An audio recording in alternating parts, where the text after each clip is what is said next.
Consider this my letter to the editor. My name is my name should go right here.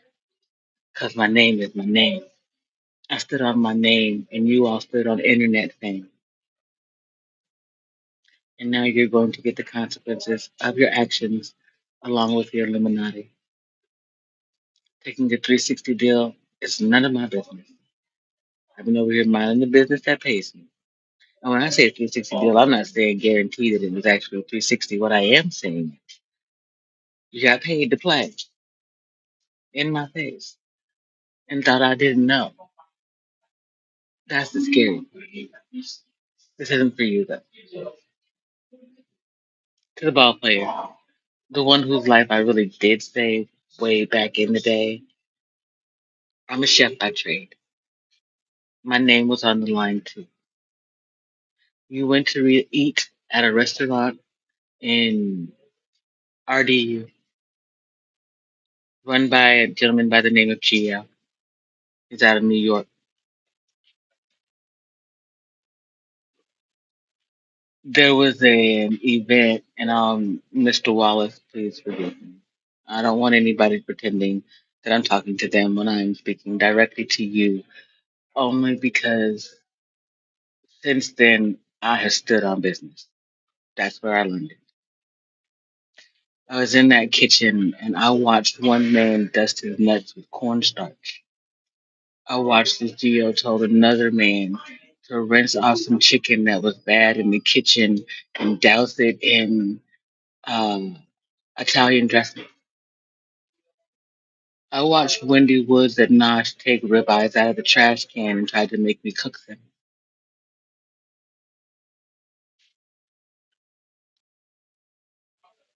How you doing, Marshall Miller? Plumleys. There were young basketball players at Duke when I was there. Coach P ate my food.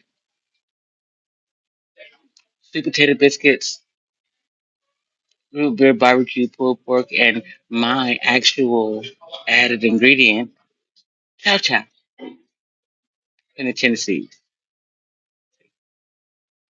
Why is this relevant? You see where I'm headed with this? Them colleges and universities. Everybody asking me why I was there. I'm a chef.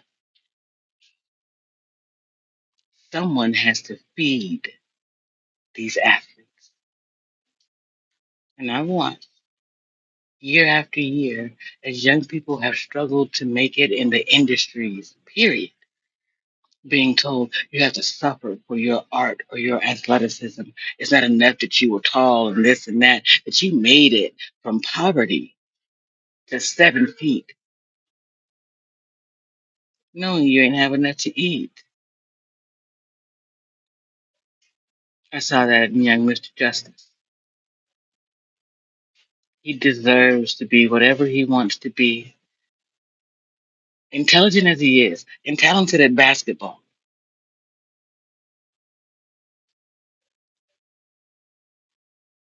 Did he have to play basketball to become a doctor, a lawyer, or whatever it is? They couldn't have given him the scholarship just for his intellect. Did the school have to have basketball that wasn't simply intramural? Why did you have to compete with other athletes? Why do you have to compete?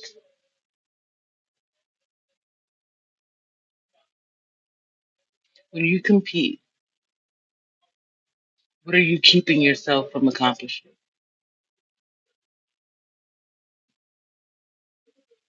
As an individual athlete, you're going to accomplish great things inside of the team. On the other side of it, though, which of these programs offers you a retirement in case you get injured in college or high school, following someone else's dream so they could eat off you, which is why you stay so lean? Respectfully, I've been there. See, it's a sacrifice that you don't see because more often than not, you stay slim. Think about it like this: you're born, and at 3, they put you in a gym They call it summer camp or daycare or whatever. And they monitor you. You go to school and they observe you. And they say, well, your potential seems to be in sports. Because they didn't even bother to teach you anything. They just saw your height or weight. Texas, Friday Night Live, Booster Club, Scouts. All of them checking you out. I told the South Side of Tucson, we're going to do things differently. We're going to put you on the map for your individual gifts and or talents. They going to come here looking at them little white kids over there on the north side because that's where the money's at. What they want, though, is actual talent. So when they're done rebuilding Santa Rita Park, the Locozos can go back over there and show their ass. Because they've been out here playing real basketball, living real life. They'll beat your children 6 ways to Sunday without ever having to be violent about it. That's what we've been working on. Yeah. They've gone from gang flags to quarter zips while you were paying attention to Regina Romero's politics and the city's parlor tricks.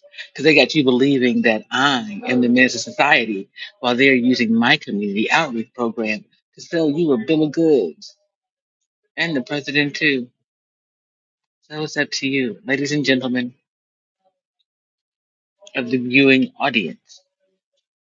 What are you going to do? Barbecue or milk?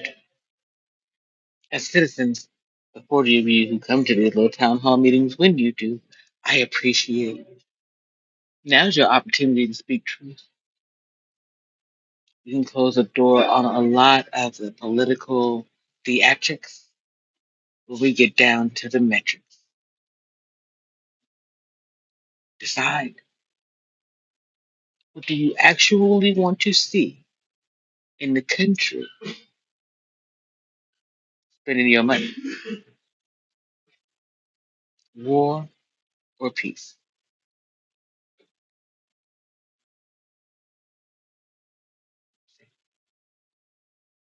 Can we get peace without warring? Yeah, you know, wars popped off in Tucson. We've had a couple of skirmishes, a little acting out a bit, some game stuff. No war, civil, revolutionary, none of it. Why? Because the melanated people recognize that the white identified and or ally were picking a fight in broad daylight, right? Steve Bannon and what's that guy's name back in the Islands? Oh, Laura Ingram, not Conover. Shut up and dribble. Remember how you like me now? If you are at Fox, your days are numbered. We're coming for you. You thought that black people were terrorists. We're coming for you with our intellect. We're going to terrorize you with our brilliance and our ability to play basketball, too. Shout out to the Streamer University. Good job, ladies and gentlemen. The game done changed. No one cares about mainstream media. Tucker Carlson had to come to the internet. Joe Rogan had to have a podcast. And y'all still ain't putting up the numbers. But them young black cats. Now, why is that? Well, you work for conglomerates, ladies and gents. That just may not be my business at this moment. Then again, as someone who's running for president from homelessness, I can make the time to make it my business. Yeah. for shits and giggles. Or it could be because all of you stole from me my intellectual property. You refused to tell the international authorities about me. You didn't know that I had reached out to Amnesty International behind the scenes.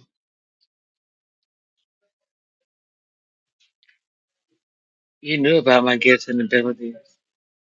You thought it was okay to steal from me by way of the lead attorney, that busted basketball player, and that busted questionable football player or two.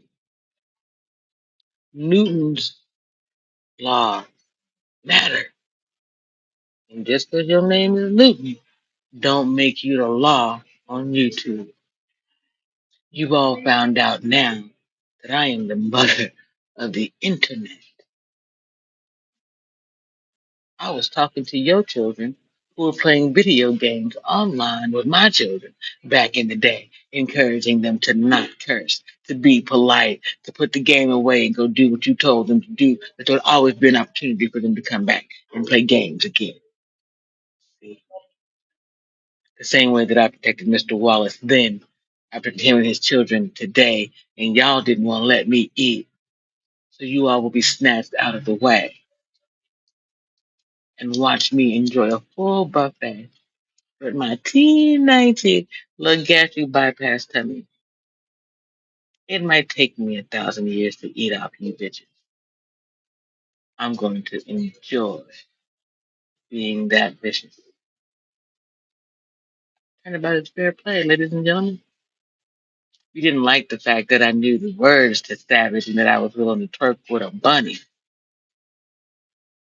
All the while, you were twerking for money, honey.